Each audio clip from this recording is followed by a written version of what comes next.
Hi, everyone, and welcome to the Vibrant Through Menopause Facebook group. I love talking about symptoms, why they're happening, when they're happening, why some women get certain symptoms and other women don't, and really a way to navigate through this transition in our lives.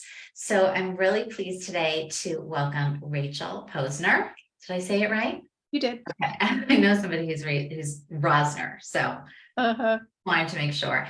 She's a yoga therapist, so we have our yoga background in common, and she's a mindfulness coach who helps people reduce stress, build resilience, and thrive. And her work is informed by the connection of mindfulness, neuroscience, and psychology. So a lot of us, when we're in perimenopause, we feel like so many of our symptoms are really just about what we're eating or how we're sleeping. And there's so much more to that, and how stress can really impact those symptoms as well. So this might be surprising to some of you, but today we're going to talk about time in nature. So Rachel, welcome. Thanks for having me. It's great to be here. Yeah. So what does nature have to do with perimenopausal and menopausal symptoms? Well, the direct connection is stress, right? We know that we can only produce so many hormones, right? We don't really produce stress hormones and sex hormones at the same time. So anything that we can do to lower stress will have a positive effect on lowering our menopausal symptoms, because we're not producing estrogen and progesterone and also producing cortisol. So when we're stressed, when we're in the stress response, we release cortisol. I think probably you guys have talked about this before, but people don't always recognize that being in nature can have a huge effect on the stress response. So there is quite a bit of research on this these days. And one of the things that we know is the stress response, which is that fight or flight response, gets triggered when the amygdala is like your alarm bell. When the amygdala says there's a problem, there's danger. I know sometimes the danger is our children are late, or, it's not like we're being chased down by a tiger, but inside we still feel like we're in danger. So the amygdala sounds that alarm, and then a cascade of events happen, including releasing cortisol. So when cortisol is released, we stop producing sex hormones. One of the things that we know now is that spending time in nature can reduce the activation of the amygdala, both while we're in nature and after. So it's sort of a gift that keeps on giving. That's the quickest way of saying it, that there is a response in nature that turns down that amygdala response and turns up our parasympathetic response, which is our rest and digest system. Exactly. This is so interesting, because I was just thinking about the way that you put it, about that if we're producing stress hormones, we can't produce our sex hormones. And for a lot of women who are trying to conceive, they are unable to, and due to a lot of stress. And there are, so many stories about couples who decide to adopt, and as soon as they adopt, then they conceive naturally.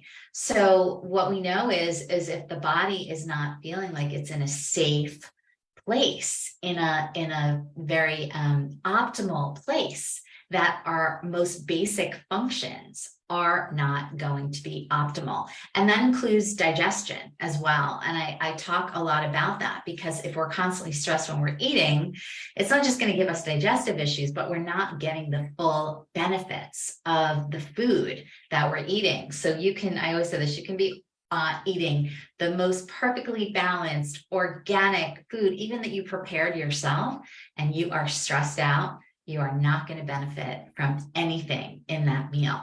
So it's very much connected about it. And we are looking for ways to reduce stress. And when most women come to me, they're thinking about how they can, eat better, or maybe sleep better, or exercise more. But there are really simple things like being in nature that can make a huge, huge difference.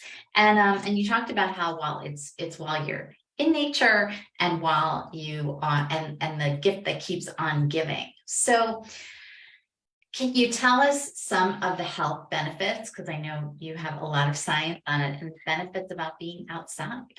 Sure. Again, it's all about your parasympathetic nervous system. And this is the system we want to strengthen. So that's your rest and digest system. And the sympathetic is your fight flight system. Anytime you're strengthening the parasympathetic, you're weakening the sympathetic. So those two systems work hand in hand. It's not only that you're deactivating the amygdala and that fight or flight response, but when you do that, you strengthen the parasympathetic response. And when we spend more time in that parasympathetic system, which is sometimes called vagal tone, oftentimes you hear the words rest and digest, when you're in your happy place is another way you might say it. All the systems work better. Your immune system, your reproductive system, your endocrine system, every system in your body works better when your parasympathetic system is strong. And nature is a place that strengthens it. There are a few reasons, I think, that happens. And that is because what we need to turn on that parasympathetic nervous system is to feel safe and to feel connected.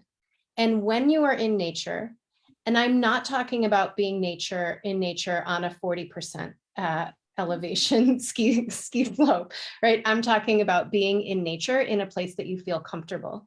Nature is a place that helps cultivate an internal experience of safety. So, for example, I could be in my room right now and not necessarily feel safe. I know cognitively that I'm not under any kind of threat, but I just have the anxiety of the day going on.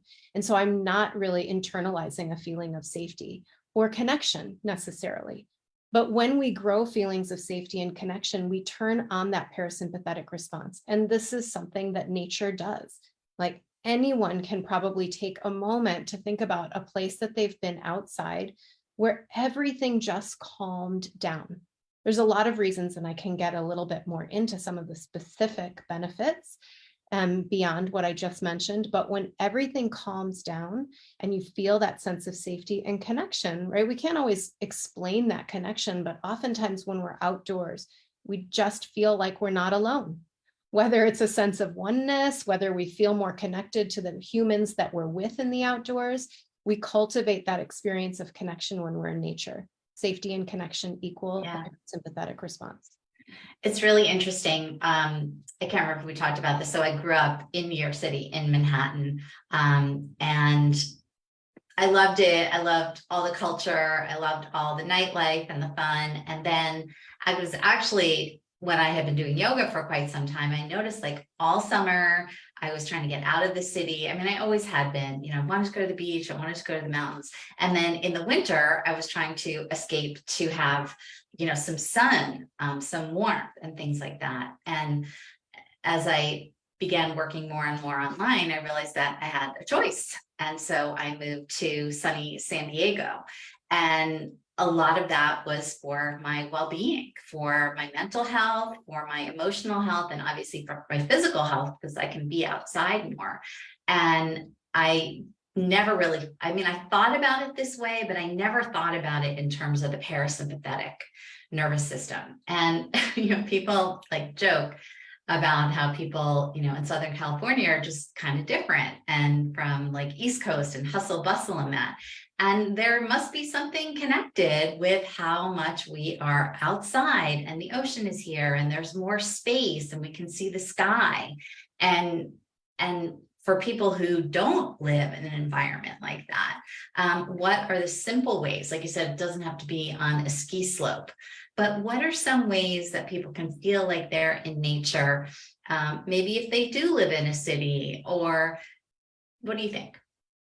So there's a few things. One of the things I always recommend is find a special place, right? This could be a 2-foot square place where there's a plant outside, right? Any kind of nature is better than no nature. We don't have to be relaxing on a beach in Mexico, right?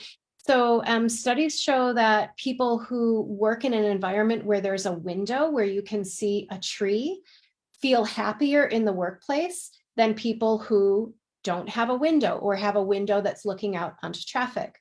So finding spaces where you can have some connection, even if you don't have time to be taking a nature walk. Even imagery can be helpful, whether that is imagery that you look at like your screensaver. Beautiful images also bring in a sense of calm. And oftentimes I guide people in mindfulness journeys where we are imagining with our eyes closed places that we feel safe and connected in nature. So I think part of it is looking at really what's accessible to you and then going after that. And I think what holds people back oftentimes is they think they have to do the hour walk in the wilderness or it doesn't count. And they don't realize that there are lots of kind of simpler versions of that that can really have a huge impact on our mental health. I just thought of a couple of things. Number one, I was at the dentist last week and there were the most beautiful nature images. It was like a time lapse of orchids opening and some like dolphins swimming. And that's exactly what that's for, is like for you to start to relax. For so many people, the dentist is a very, very stressful place. And then I was thinking about, before I became a yoga teacher, I had a job for a couple of years in Midtown, and there was no window. It was like an internal, like it had 4 walls and a door, but there was nothing. And I was not happy. I kept falling asleep, and I had the kind of job that I was sort of in and out a lot, but I just could not get anything done there. And it was not a happy time for me. And, you know, the job wasn't right and all of that, but that must have really contributed to it. So even if somebody's just like taking a little walk around the window, or if they have, especially if it's really cold outside, just to sit by a window and look outside or look at that imagery. I mean, we can all do that. We're at our computer and just like take a couple minutes, watch the flowers, the time lapse, and you can get all of this like in a second by searching, and just breathe. This is why people often use nature sounds, because if you're using nature sounds, it becomes a little bit more accessible to close your eyes and imagine yourself to be here, to be there. And it is amazing, just the impact that imagery can have. So bringing yourself into places of refuge and really using your senses. So in the same way, a piece of how we need to be in nature has to do with mindfulness. Because I could be sitting in nature and spend the whole entire time thinking about my to-do list. And I just am not going to get the same benefits, because one of the benefits that we receive from nature is because we're in an experience of passive attention. So if you think about how you move through your day, for the most part, you're in active attention. You're constantly getting something done and needing to focus in a particular way in order to get that thing done. But when we come into nature, we try to shift into passive attention, meaning we really notice what's happening in our body. We're experiencing what we're experiencing, but nature is not requiring anything of us. It's not asking us to do anything or produce anything or even to engage with it in any particular way. So we get to expand our perception. And that's really important for our brain. In fact, when we expand our perception in that kind of passive attentive way, we improve our attention networks. We get stuff done better and more productively when we're doing it, when we've had that break. So nature gives us a break, and that's why it has a positive impact on the attention networks in our brain. So I just like to say a little bit about how we want to be there. There's that more passive experience, but we can also use our senses. Now, this is whether I'm on an hour-long nature walk or looking at an image on my computer. I can still come into my senses, notice what I'm feeling in my body. I can notice the sounds. If my eyes are closed, I can bring myself into the imagery of it. I really want to bring the experience alive, because the more I bring that experience alive, the more present I am, and the less my attention is moving to the past or the future. So the other reason nature is wonderful for your parasympathetic nervous system is, when approached this way, it can be a mindfulness practice. Right? Anytime we're in the present, we're not in the past or the future, we are building that parasympathetic response. Yeah. So the sympathetic nervous system, again, is fight or flight, freeze. And when women are in that constantly, because they're with the kids and they have a to-do list. And, I was just speaking with a woman earlier. She's like, I just don't stop. It's just constant. And even the exercising is part of a to-do. And for many women, they feel like, well, I just need to exercise more. I just need, I need to clean up my diet. I need to exercise more. But that actually can create more stress. And it's hard to wrap. Many women find this hard to wrap their mind around, that actually doing less is going to help them reduce their symptoms like hot flashes and the mood swings and the night sweats. So can you explain a little bit more about that again, how when we're overloaded with the stress hormones, then our sex hormones are not released and then these imbalances occur? Yeah. So one way you can think about it that I like to explore is on a scale of 1 to 10, right this minute, what's your stress level? And that's a really good marker to ask yourself throughout the day. So you can start to get to know when you're starting to feel amped. And the amped might not have anything to do with the challenges. It can just often be like the woman you were just referencing, one too many things. So when there's one too many things on our plate, which can include all the things that we think of as self-care, right? There's still things that we're doing.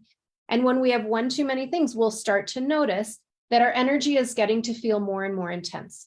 We might not register that as fight or flight, but it is low level fight or flight, like how we wake up in the morning. Now, I'm not saying sometimes I don't wake up in the morning already stressed, but in my ideal world, Right. I wake up at a 1 and some challenges come in and maybe I make my way to a 5 and then I check in and I have something to eat and I do, 2 minutes of breathing even, and I drop back down to a 3. We're going to fluctuate throughout the day.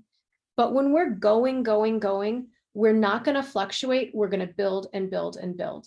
And so then it doesn't matter how many things we threw in there, like a healthy meal and an hour at the gym, we're still in that building mode.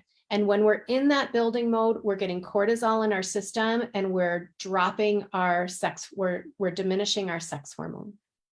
So what I would say is, one, to just reinforce what you just said, sometimes maybe that exercise time, if that's what we're carving out, could be a passive walk, could be a wandering with a serious intention to try over and over to feel into what we're noticing in the body instead of thinking about our day.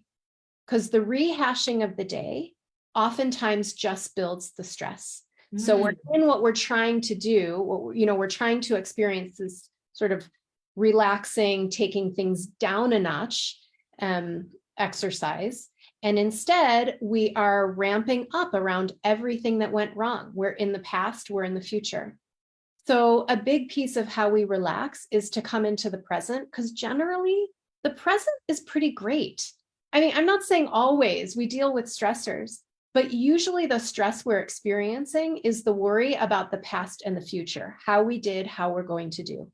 So if we can find times in the day, whether it's 2-minute pauses at the top of the hour to breathe, or a half-hour walk that is not a speed walk, that is not counting towards our exercise regime, I do think that that's when we start to elevate our health and actually lose weight, because we stop. Cortisol causes belly fat. It does. That's a big reason why in menopause, we tend to hold more weight in the middle. Oftentimes it's because we're upping our cortisol and lowering estrogen and progesterone. Yeah. So really wrapping your head around the benefit of that, so you can feel like a relaxing walk counts towards my well-being and towards my other goals. I love that. And it's a lot of women will say to me, what am I missing? What's the missing piece? And there might not be an extra piece to add. It may be that taking a piece out is actually what can be the biggest help. One last question, and I just want to check to see in the chat. Dawn has had a question also here on Zoom. So many women are telling me, well, I had my hormones tested and these hormones are lowered, and that's why I need to replace the hormones. And I speak with other women like, well, I just need to get my hormones tested, as though that's going to be the answer for everything. So can you please speak to that, Rachel? So what I would say is sometimes even if you replace hormones, now this is out of my scope of expertise, Okay. but my personal experience and what my understanding is that sometimes even if you replace hormones, that's still just a Band-Aid. So you can replace the hormones, but your body still can't really process them and integrate them well. Yeah. That's why oftentimes I think women are trying hormone replacement and they're not seeing the results that they want. Because if you're not dealing with the underlying issues, you're not going to see that much of a change, even if you're adding the hormones in. Yeah, I appreciate that. And we are completely on the same page, and you're more versed than I am about the hormones themselves and have all that science behind it. So I appreciate it. Dawn says, yeah, you did answer it. She says, I suppose maybe even listening to nature sounds would also, closing your eyes and listening to nature sounds would also be beneficial. Yeah, absolutely. We talked about that. And I think that's one of the reasons why it's so nice to have an alarm. If you use an alarm that goes off with nature sounds instead of like that blaring, you know, Yeah. like I'm thinking about an old fashioned, like with the bells and stuff. But there are some other really, Dawn says she listens to a lot of frequencies also. That's amazing. Let me check here. I don't see any other comments yet. One thing that I would say about imagery that I really love is that your brain doesn't really discern between whether it's happening in what you would consider reality or your imagery. It's not that you don't know that you're imagining nature versus being in nature, but the effects are often the same. So when we bring ourselves into imagery experiences, we can have a very similar effect to what we would have if we were actually in nature. That's really, really fascinating. Well, Rachel, thank you so much for being with us. I learned a ton, and I hope that everyone who's listening did, and just like taking, you know, a couple of minutes and I'm looking out because I'm like, I'm so grateful I can see the sky and see palm trees. And I think that really helps. And like when I was in New York, I was like looking out on another building, like you said. And if you are somewhere inside like that, just a few minutes of, you know, getting that imagery, listening to those sounds can be super helpful. So Rachel, I know you have a couple of things that you would like to share with us, and for people who are really interested in more of this kind of information. Okay. Well, a lot of what I do is help people rewire their nervous systems because in our culture, we're all out of whack, right? None of us escapes unscathed.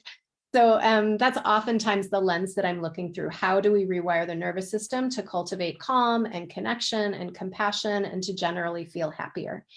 And I do that in a lot of ways. So I'm going to, you'll have in the notes a link to my a free practice called Take 5 to Reset. And it's a physical practice where we move through the muscles of the face. When the muscles of the face are tense, it sends a message to your nervous system that all is not well. Ooh. So when we can relax those muscles, which we often habitually tense, even though we feel just fine, we're sending mixed messages. So by relaxing those muscles, we can feel a sense of calm. So that's a free practice you'll have access to. And I am starting a 30-day course called Cultivating Calm and Connection, 30 Days to Rewire Your Nervous System. That course will start February 21st, and you'll see a link to that in the notes. And I'd love to have you if you're interested. Great. Well, thank you so much. It's given us a lot to think about, and I appreciate you very much, Rachel. I'm so happy to be here. Thank you so much for bringing me on. My pleasure. Bye, everyone.